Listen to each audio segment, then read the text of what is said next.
this how-to, I'm going to show you how to use Google Maps in flight in Microsoft Flight Simulator. It's just like having Google Maps on your phone while you're driving using Cockpit Map. So I've opened Flight Plan. I've actually started in flight for this one. I just took off from Edinburgh Airport, and I'm going to go ahead and open the flight plan. This is the same flight plan that I loaded in Flight Simulator before I took off. So I'm in my NX Cub. I'm flying Edinburgh to Yearby Airstrip. It's from our How to Create a Flight Plan. If you want to see more information about this, see our how-to playlist. So this is the flight plan that I loaded, and I want to go to Edinburgh Castle and a number of other sites, and I want to use Google Maps to help me find them. So what I'll do is I'm going to switch to Cockpit Map.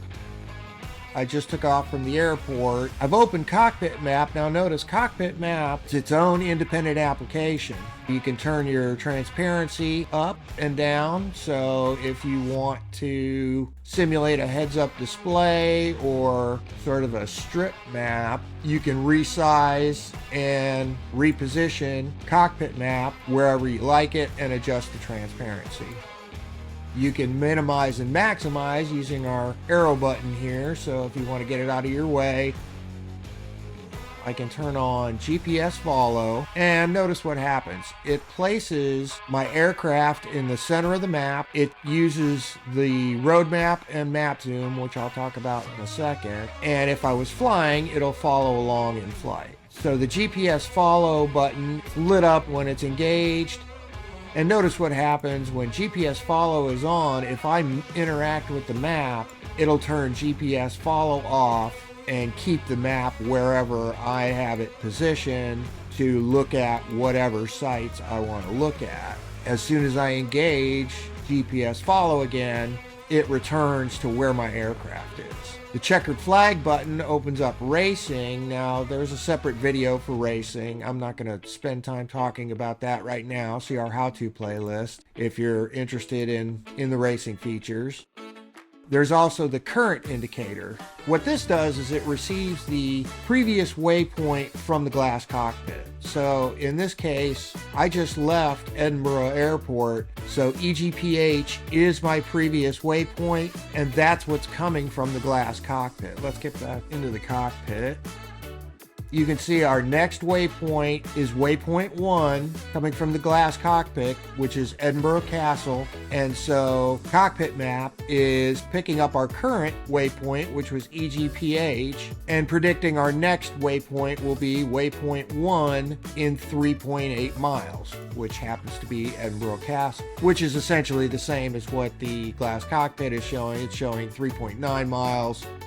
The next drop down is your map type. So you can have a satellite map or the road map. This is how you prefer to fly. So when you engage GPS follow, this is the map type that it's going to return to, and then the map zoom that it's going to return to.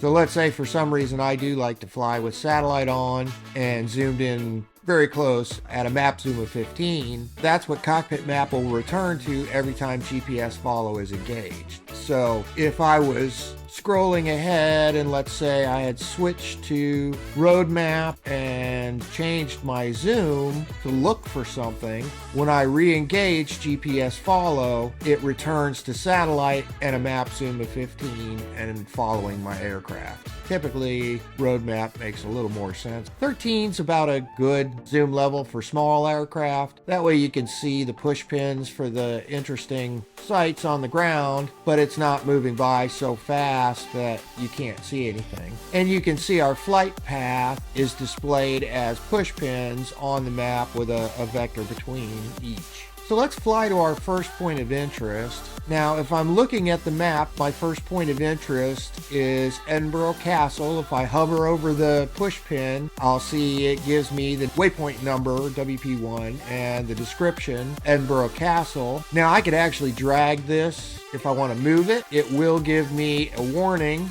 So if I accidentally dragged it while I was in flight, I can say no, and it'll just drop it back where it started. And I'll talk about adding new waypoints a little bit later. So let's turn GPS follow back on before I go too far out to sea. And let's get back on course for Edinburgh Castle. You can see I'm getting farther away from it now.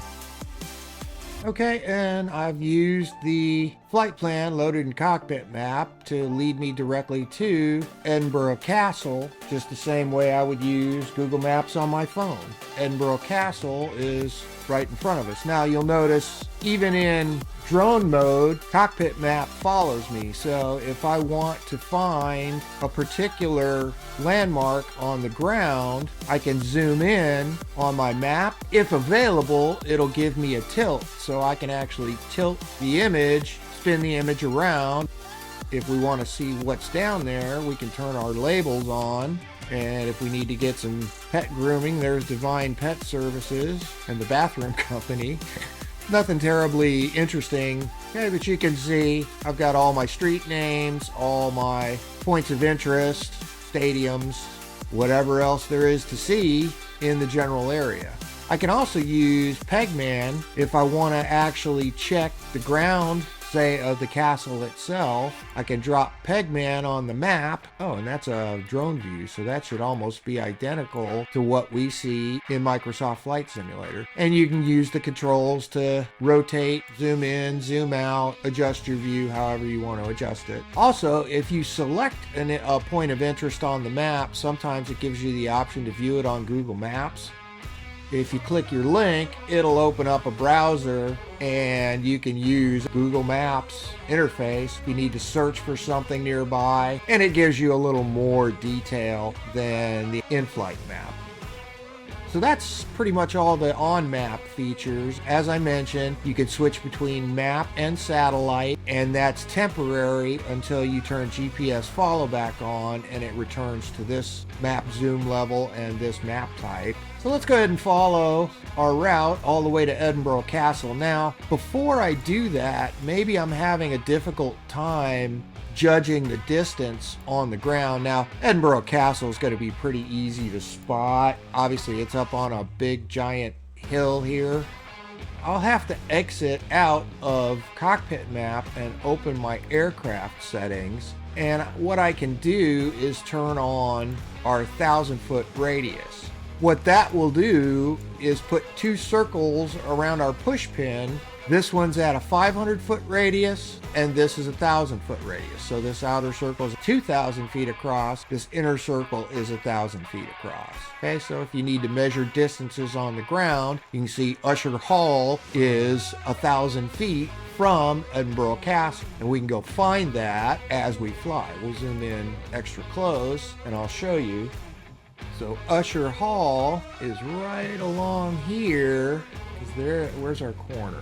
Right off my wing, and basically we know that's 1,000 feet from Edinburgh Castle.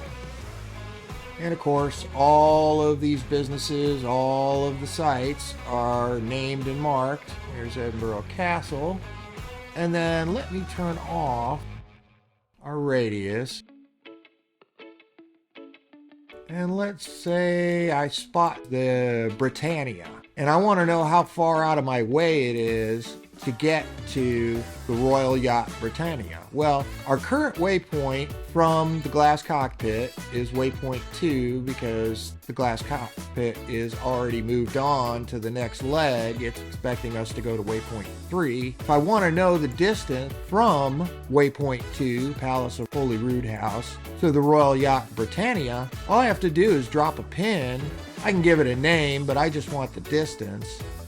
And if I now turn on GPS follow, you'll see that waypoint 2, Palace of Holyrood House, is our previously passed waypoint, but our next waypoint, which I didn't give a name to, is 1.9 nautical miles away. And that's from our aircraft. That's not from the Palace of Holyrood House. If we fly away from the coastline, the distances will go up.